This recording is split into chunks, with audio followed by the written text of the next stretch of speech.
The adventure of Shoscombe Old Place Sherlock Holmes had been bending for a long time over a low-power microscope. Now he straightened himself up and looked round at me in triumph. "It is glue, Watson," said he. "Unquestionably it is glue. Have a look at these scattered objects in the field." I stooped to the eyepiece and focused for my vision. "Those hairs are threads from a tweed coat. The irregular gray masses are dust. There are epithelial scales on the left. Those brown blobs in the center are undoubtedly glue." "Well," I said, laughing, "I am prepared to take your word for it." "Does anything depend upon it?" "It is a very fine demonstration," he answered. "In the St. Pancras case you may remember that a cap was found beside the dead policeman. The accused man denies that it is his. But he is a picture frame maker who habitually handles glue. Is it one of your cases?" "No. My friend, Merivale, of the Yard, asked me to look into the case. Since I ran down that coiner by the zinc and copper filings in the seam of his cuff, they have begun to realize the importance of the microscope." He looked impatiently at his watch. "I had a new client calling, but he is overdue. By the way, Watson, you know something of racing?" "I ought to. I pay for it with about half my wound pension." "Then I'll make you my handy guide to the turf." "What about Sir Robert Norberton? Does the name recall anything?" "Well, I should say so. He lives at Shoscombe Old Place, and I know it well, for my summer quarters were down there once." "Norberton nearly came within your province once." "How was that?" "It was when he horsewhipped Sam Brewer, the well-known Curzon Street moneylender, on Newmarket Heath. He nearly killed the man." "Ah, he sounds interesting. Does he often indulge in that way?" "Well, he has the name of being a dangerous man. He is about the most daredevil rider in England, second in the Grand National a few years back. He is one of those men who have overshot their true generation. He should have been a buck in the days of the Regency, a boxer, an athlete, a plunger on the turf, a lover of fair ladies, and, by all account, so far down Queer Street that he may never find his way back again." "Capital, Watson. A thumb-nail sketch. I seem to know the man. Now, can you give me some idea of Shoscombe Old Place?" "Only that it is in the center of Shoscombe Park, and that the famous Shoscombe stud and training quarters are to be found there." "And the head trainer," said Holmes, "is John Mason. You need not look surprised at my knowledge, Watson, for this is a letter from him which I am unfolding. But let us have some more about Shoscombe. I seem to have struck a rich vein." "There are the Shoscombe Spaniels," said I. "You hear of them at every dog show. The most exclusive breed in England. They are the special pride of the lady of Shoscombe Old Place." "Sir Robert Norberton's wife, I presume." "Sir Robert has never married." "Just as well, I think, considering his prospects. He lives with his widowed sister, Lady Beatrice Falder." "You mean that she lives with him?" "No, no. The place belonged to her late husband, Sir James. Norberton has no claim on it at all. It is only a life interest and reverts to her husband's brother. Meantime, she draws the rents every year." "And brother Robert, I suppose, spends the said rents?" "That is about the size of it. He is a devil of a fellow and must lead her a most uneasy life. Yet I have heard that she is devoted to him. But what is amiss at Shoscombe?" "Ah, that is just what I want to know. And here, I expect, is the man who can tell us." The door had opened and the page had shown in a tall, clean-shaven man with the firm, austere expression which is only seen upon those who have to control horses or boys. Mr. John Mason had many of both under his sway, and he looked equal to the task. He bowed with cold self-possession and seated himself upon the chair to which Holmes had waved him. "You had my note, Mr. Holmes?" "Yes, but it explained nothing. It was too delicate a thing for me to put the details on paper. And too complicated. It was only face-to-face I could do it." "Well, we are at your disposal. First of all, Mr. Holmes, I think that my employer, Sir Robert, has gone mad." Holmes raised his eyebrows. "This is Baker Street, not Harley Street," said he. "But why do you say so?" "Well, sir, when a man does one queer thing, or two queer things, there may be a meaning to it, but when everything he does is queer, then you begin to wonder. I believe Shoscombe Prince and the Derby have turned his brain. That is a colt you are running? The best in England, Mr. Holmes. I should know, if anyone does. Now, I'll be plain with you, for I know you are gentlemen of honor and that it won't go beyond the room. Sir Robert has got to win this Derby. He's up to the neck, and it's his last chance. Everything he could raise or borrow is on the horse, and at fine odds, too. You can get 40s now, but it was nearer the 100 when he began to back him. But how is that if the horse is so good? The public don't know how good he is. Sir Robert has been too clever for the touts. He has the prince's half-brother out for spins. You can't tell 'em apart. But there are 2 lengths in a furlong between them when it comes to a gallop. He thinks of nothing but the horse and the race. His whole life is on it. He's holding off the Jews till then. If the prince fails him, he is done. It seems a rather desperate gamble, but where does the madness come in? Well, first of all, you have only to look at him. I don't believe he sleeps at night. He is down at the stables at all hours. His eyes are wild. It has all been too much for his nerves. Then there is his conduct to Lady Beatrice. Ah! What is that? They have always been the best of friends. They had the same tastes, the 2 of them, and she loved the horses as much as he did. Every day at the same hour she would drive down to see them, and, above all, she loved the prince. He would prick up his ears when he heard the wheels on the gravel, and he would trot out each morning to the carriage to get his lump of sugar. But that's all over now. Why? Well, she seems to have lost all interest in the horses. For a week now she has driven past the stables with never so much as "good morning." You think there has been a quarrel? And a bitter, savage, spiteful quarrel at that. Why else would he give away her pet spaniel that she loved as if he were her child? He gave it a few days ago to old Barnes, what keeps the Green Dragon, 3 miles off, at Kendal. That certainly did seem strange. Of course, with her weak heart and dropsy, one couldn't expect that she could get about with him, but he spent 2 hours every evening in her room. He might well do what he could, for she has been a rare good friend to him. But that's all over, too. He never goes near her. And she takes it to heart. She is brooding and sulky and drinking, Mr. Holmes, drinking like a fish. Did she drink before this estrangement? Well, she took her glass, but now it is often a whole bottle of an evening. So Stevens, the butler, told me. It's all changed, Mr. Holmes, and there is something damned rotten about it. But then, again, what is master doing down at the old church crypt at night? And who is the man that meets him there? Holmes rubbed his hands. Go on, Mr. Mason. You get more and more interesting. It was the butler who saw him go. 12 o'clock at night and raining hard. So next night I was up at the house and, sure enough, master was off again. Stevens and I went after him, but it was jumpy work, for it would have been a bad job if he had seen us. He's a terrible man with his fists if he gets started, and no respecter of persons. So we were shy of getting too near, but we marked him down all right. It was the haunted crypt that he was making for, and there was a man waiting for him there. What is this haunted crypt? Well, sir, there is an old ruined chapel in the park. It is so old that nobody could fix its date. And under it there's a crypt which has a bad name among us. It's a dark, damp, lonely place by day, but there are few in that county that would have the nerve to go near it at night. But master's not afraid. He never feared anything in his life. But what is he doing there in the night time? Wait a bit, said Holmes. You say there is another man there. It must be one of your own stablemen, or someone from the house. Surely you have only to spot who it is and question him. It's no one I know.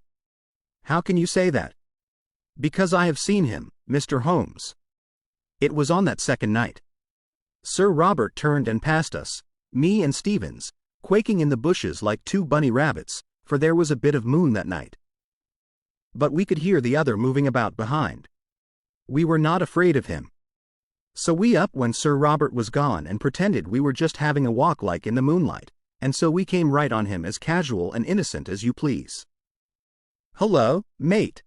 Who may you be?" says I guess he had not heard us coming, so he looked over his shoulder with a face as if he had seen the devil coming out of hell. He let out a yell, and away he went as hard as he could lick it in the darkness. He could run. I'll give him that. In a minute he was out of sight and hearing, and who he was, or what he was, we never found. But you saw him clearly in the moonlight? Yes, I would swear to his yellow face, a mean dog, I should say. What could he have in common with Sir Robert? Holmes sat for some time lost in thought. Who keeps Lady Beatrice Falder company? He asked at last. There is her maid, Carrie Evans. She has been with her this 5 years. And is, no doubt, devoted? Mr. Mason shuffled uncomfortably. She's devoted enough, he answered at last. But I won't say to whom. Ah, said Holmes. I can't tell tales out of school. I quite understand, Mr. Mason. Of course, the situation is clear enough.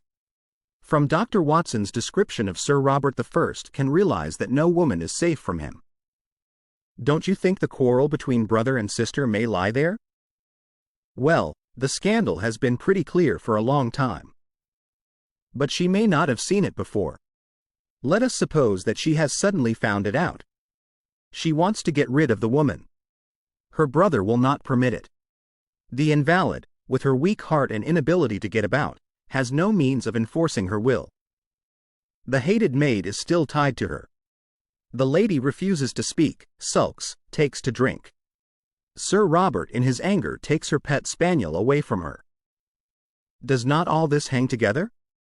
Well, it might do, so far as it goes. Exactly. As far as it goes. How would all that bear upon the visits by night to the old crypt? We can't fit that into our plot. No, sir, and there is something more that I can't fit in. Why should Sir Robert want to dig up a dead body? Holmes sat up abruptly. We only found it out yesterday, after I had written to you. Yesterday Sir Robert had gone to London, so Stevens and I went down to the crypt. It was all in order, sir, except that in one corner was a bit of a human body. You informed the police, I suppose? Our visitor smiled grimly. Well, sir, I think it would hardly interest them. It was just the head and a few bones of a mummy. It may have been 1,000 years old. But it wasn't there before. That I'll swear, and so will Stevens. It had been stowed away in a corner and covered over with a board, but that corner had always been empty before. What did you do with it? Well, we just left it there. That was wise. You say Sir Robert was away yesterday. Has he returned? We expect him back today. When did Sir Robert give away his sister's dog? It was just a week ago today. The creature was howling outside the old well house, and Sir Robert was in one of his tantrums that morning. He caught it up, and I thought he would have killed it. Then he gave it to Sandy Bain, the jockey, and told him to take the dog to Old Barnes at the Green Dragon, for he never wished to see it again. Holmes sat for some time in silent thought. He had lit the oldest and foulest of his pipes. I am not clear yet what you want me to do in this matter, Mr. Mason, he said at last. Can't you make it more definite? Perhaps this will make it more definite, Mr. Holmes, said our visitor. He took a paper from his pocket, and, unwrapping it carefully, he exposed a charred fragment of bone. Holmes examined it with interest. Where did you get it? There is a central heating furnace in the cellar under Lady Beatrice's room. It's been off for some time, but Sir Robert complained of cold and had it on again. Harvey runs it. He's one of my lads. This very morning he came to me with this which he found raking out the cinders. He didn't like the look of it. Nor do I, said Holmes. What do you make of it, Watson? It was burned to a black cinder, but there could be no question as to its anatomical significance. "It's the upper condyle of a human femur," said I. "Exactly." Holmes had become very serious. "When does this lad tend to the furnace?" "He makes it up every evening and then leaves it." "Then anyone could visit it during the night?" "Yes, sir." "Can you enter it from outside?" "There is one door from outside. There is another which leads up by a stair to the passage in which Lady Beatrice's room is situated." "These are deep waters, Mr. Mason, deep and rather dirty." "You say that Sir Robert was not at home last night?" "No, sir." "Then, whoever was burning bones, it was not he." "That's true, sir. What is the name of that inn you spoke of?" "The Green Dragon." "Is there good fishing in that part of Berkshire?" The honest trainer showed very clearly upon his face that he was convinced that yet another lunatic had come into his harassed life. "Well, sir, I've heard there are trout in the mill stream and pike in the Hall Lake."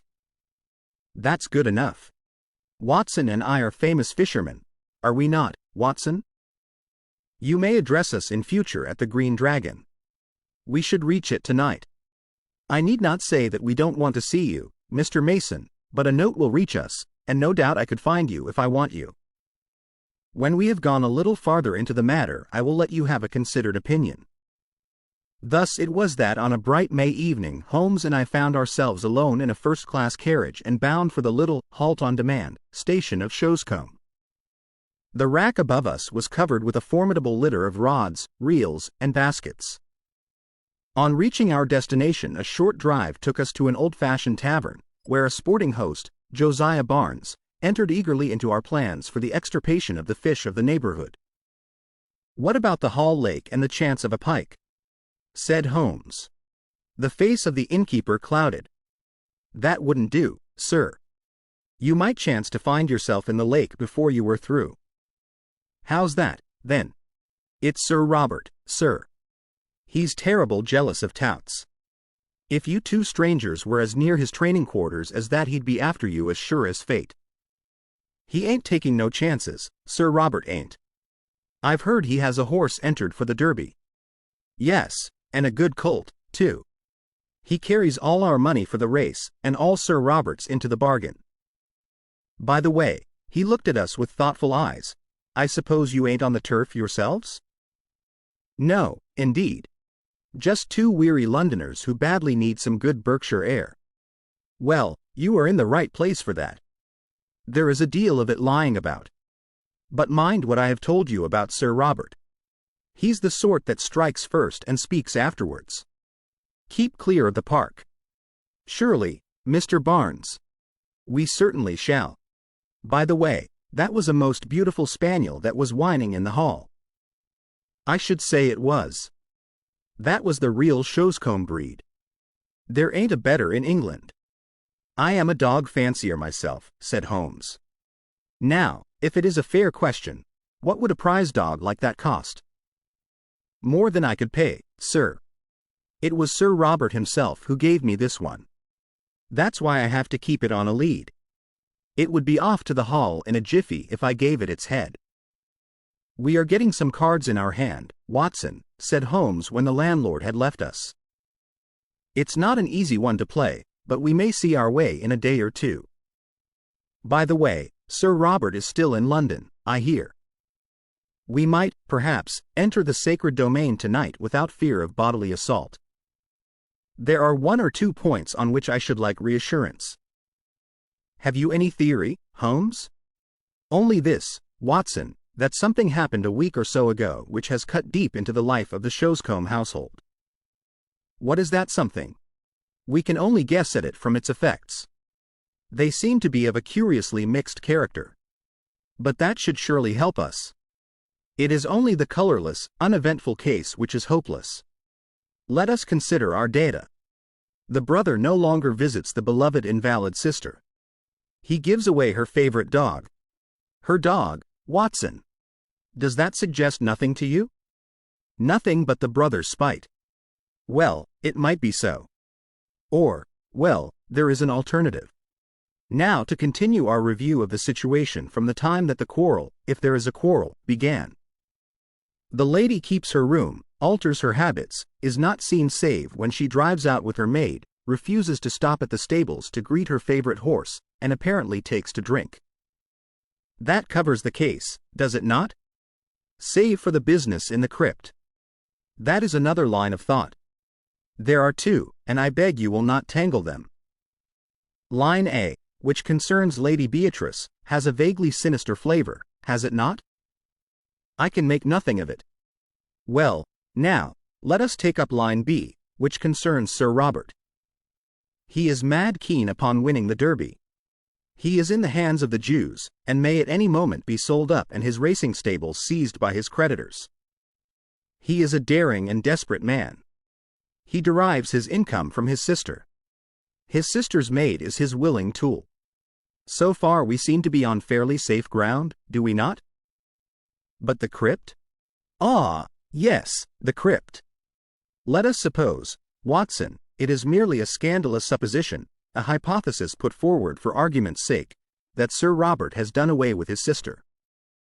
My dear Holmes, it is out of the question. Very possibly, Watson. Sir Robert is a man of an honorable stock. But you do occasionally find a carrion crow among the eagles. Let us for a moment argue upon this supposition. He could not fly the country until he had realized his fortune, and that fortune could only be realized by bringing off this coup with Shoscombe Prince. Therefore, he has still to stand his ground. To do this, he would have to dispose of the body of his victim, and he would also have to find a substitute who would impersonate her. With the maid as his confidant, that would not be impossible. The woman's body might be conveyed to the crypt, which is a place so seldom visited, and it might be secretly destroyed at night in the furnace, leaving behind it such evidence as we have already seen. What say you to that, Watson? Well, it is all possible if you grant the original monstrous supposition. I think that there is a small experiment which we may try tomorrow, Watson, in order to throw some light on the matter.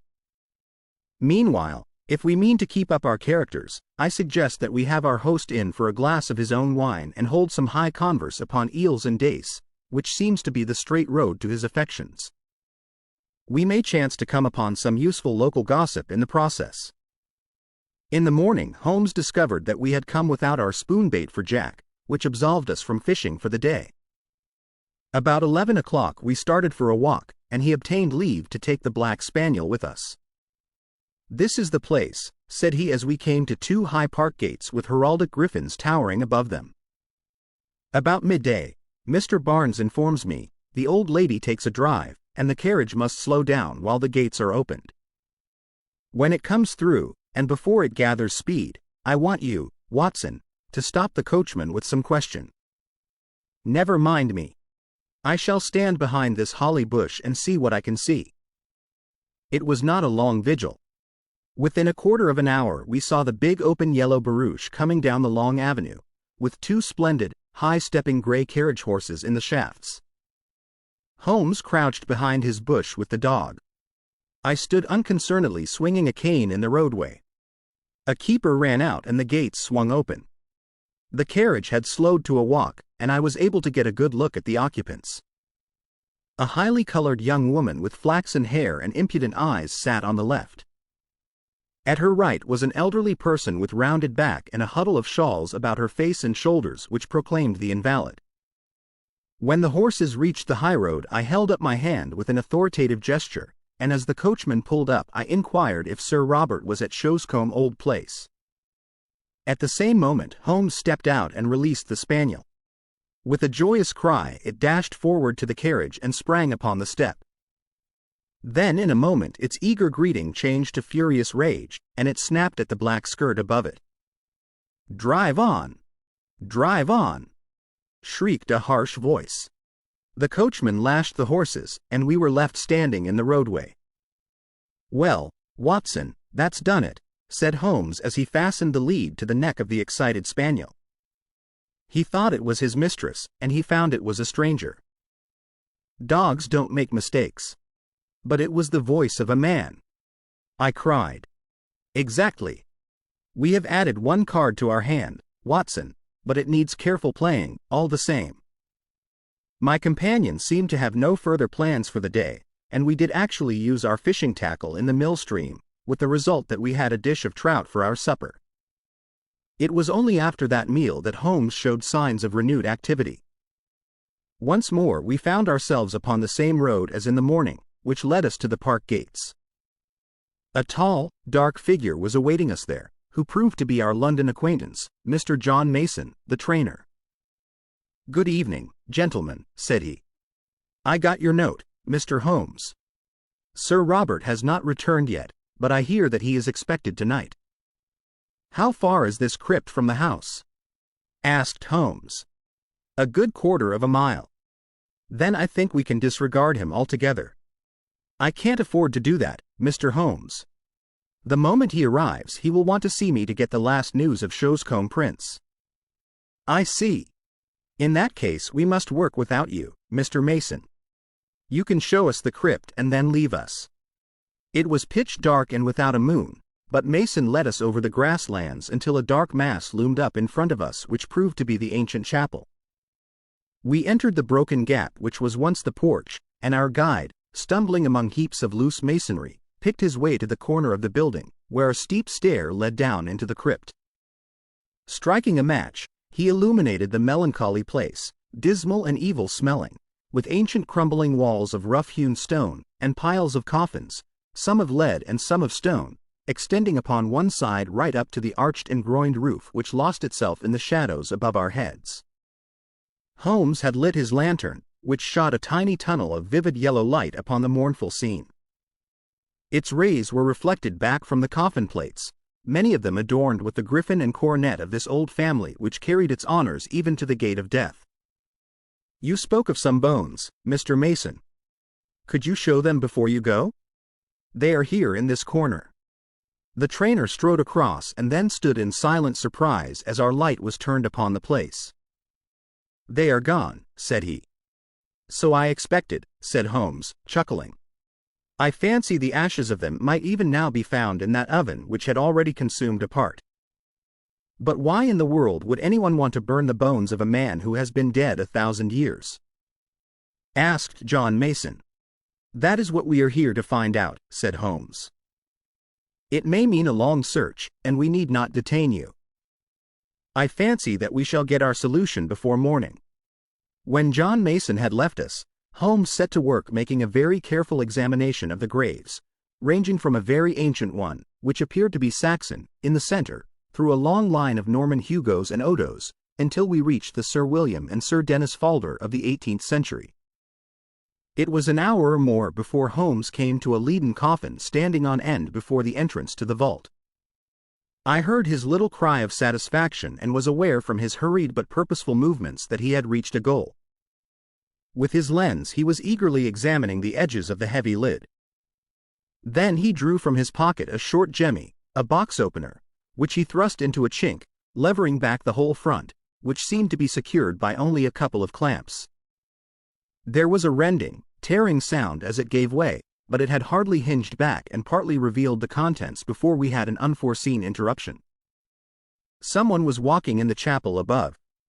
It was the firm, rapid step of one who came with a definite purpose and knew well the ground upon which he walked. A light streamed down the stairs, and an instant later the man who bore it was framed in the Gothic archway. He was a terrible figure, huge in stature and fierce in manner. A large stable lantern which he held in front of him shone upward upon a strong, heavily mustached face and angry eyes, which glared round him into every recess of the vault, finally fixing themselves with a deadly stare upon my companion and myself. "Who the devil are you?" he thundered. "And what are you doing upon my property?" Then, as Holmes returned no answer, he took a couple of steps forward and raised a heavy stick which he carried. "Do you hear me?" he cried. "Who are you? What are you doing here?" His cudgel quivered in the air. But instead of shrinking, Holmes advanced to meet him. "I also have a question to ask you, Sir Robert," he said in his sternest tone. "Who is this? And what is it doing here?" He turned and tore open the coffin lid behind him. In the glare of the lantern I saw a body swathed in a sheet from head to foot, with dreadful, witch-like features, all nose and chin, projecting at one end, the dim, glazed eyes staring from a discolored and crumbling face. The baronet had staggered back with a cry and supported himself against a stone sarcophagus. "How came you to know of this?" he cried. And then, with some return of his truculent manner, "What business is it of yours?" "My name is Sherlock Holmes," said my companion. "Possibly it is familiar to you. In any case, my business is that of every other good citizen, to uphold the law. It seems to me that you have much to answer for." Sir Robert glared for a moment, but Holmes's quiet voice and cool, assured manner had their effect. "'Fore God, Mr. Holmes, it's all right," said he. "Appearances are against me, I'll admit, but I could act no otherwise." "I should be happy to think so, but I fear your explanations must be before the police." Sir Robert shrugged his broad shoulders. "Well, if it must be, it must. Come up to the house and you can judge for yourself how the matter stands." A quarter of an hour later we found ourselves in what I judge, from the lines of polished barrels behind glass covers, to be the gun-room of the old house. It was comfortably furnished, and here Sir Robert left us for a few moments. When he returned he had two companions with him. The one, the florid young woman whom we had seen in the carriage. The other, a small rat-faced man with a disagreeably furtive manner. These two wore an appearance of utter bewilderment, which showed that the baronet had not yet had time to explain to them the turn events had taken. "There," said Sir Robert with a wave of his hand, "are Mr. and Mrs. Norlett. Mrs. Norlett, under her maiden name of Evans, has for some years been my sister's confidential maid. I have brought them here because I feel that my best course is to explain the true position to you, and they are the two people upon earth who can substantiate what I say." "Is this necessary, Sir Robert? Have you thought what you are doing?" cried the woman. "As to me, I entirely disclaim all responsibility," said her husband. Sir Robert gave him a glance of contempt. "I will take all responsibility," said he. "Now, Mr. Holmes, listen to a plain statement of the facts. You have clearly gone pretty deeply into my affairs, or I should not have found you where I did. Therefore, you know already, in all probability, that I am running a dark horse for the Derby and that everything depends upon my success. If I win, all is easy. If I lose, well, I dare not think of that." "I understand the position," said Holmes. "I am dependent upon my sister, Lady Beatrice, for everything. But it is well known that her interest in the estate is for her own life only. For myself, I am deeply in the hands of the Jews. I have always known that if my sister were to die, my creditors would be on to my estate like a flock of vultures. Everything would be seized, my stables, my horses, everything. Well, Mr. Holmes, my sister did die just a week ago. And you told no one. What could I do? Absolute ruin faced me. If I could stave things off for 3 weeks, all would be well. Her maid's husband, this man here, is an actor. It came into our heads, it came into my head, that he could for that short period personate my sister. It was but a case of appearing daily in the carriage, for no one need enter her room save the maid. It was not difficult to arrange. My sister died of the dropsy which had long afflicted her. That will be for a coroner to decide. Her doctor would certify that for months her symptoms have threatened such an end. Well, what did you do? The body could not remain there. On the first night Norlett and I carried it out to the old well house, which is now never used. We were followed, however, by her pet spaniel, which yapped continually at the door, so I felt some safer place was needed. I got rid of the spaniel, and we carried the body to the crypt of the church. There was no indignity or irreverence, Mr. Holmes. I do not feel that I have wronged the dead. Your conduct seems to me inexcusable, Sir Robert. The baronet shook his head impatiently. It is easy to preach, said he. Perhaps you would have felt differently if you had been in my position. One cannot see all one's hopes and all one's plans shattered at the last moment and make no effort to save them. It seemed to me that it would be no unworthy resting place if we put her for the time in one of the coffins of her husband's ancestors lying in what is still consecrated ground. We opened such a coffin, removed the contents, and placed her as you have seen her. As to the old relics which we took out, we could not leave them on the floor of the crypt. Norlet and I removed them, and he descended at night and burned them in the central furnace. There is my story, Mr. Holmes, though how you forced my hand so that I have to tell it is more than I can say." Holmes sat for some time lost in thought. "There is one flaw in your narrative, Sir Robert," he said at last. "Your bets on the race, and therefore your hopes for the future, would hold good even if your creditors seized your estate. The horse would be part of the estate. What do they care for my bets? As likely as not they would not run him at all. My chief creditor is, unhappily, my most bitter enemy, a rascally fellow, Sam Brewer, whom I was once compelled to horsewhip on Newmarket Heath. Do you suppose that he would try to save me? Well, Sir Robert," said Holmes, rising, "this matter must, of course, be referred to the police. It was my duty to bring the facts to light, and there I must leave it. As to the morality or decency of your conduct, it is not for me to express an opinion. It is nearly midnight, Watson, and I think we may make our way back to our humble abode. It is generally known now that this singular episode ended upon a happier note than Sir Robert's actions deserved. Shoscombe Prince did win the Derby, the sporting owner did net £80,000 in bets, and the creditors did hold their hand until the race was over, when they were paid in full, and enough was left to re-establish Sir Robert in a fair position in life. Both police and coroner took a lenient view of the transaction, and beyond a mild censure for the delay in registering the lady's decease, the lucky owner got away scatheless from this strange incident in a career which has now outlived its shadows and promises to end in an honored old age.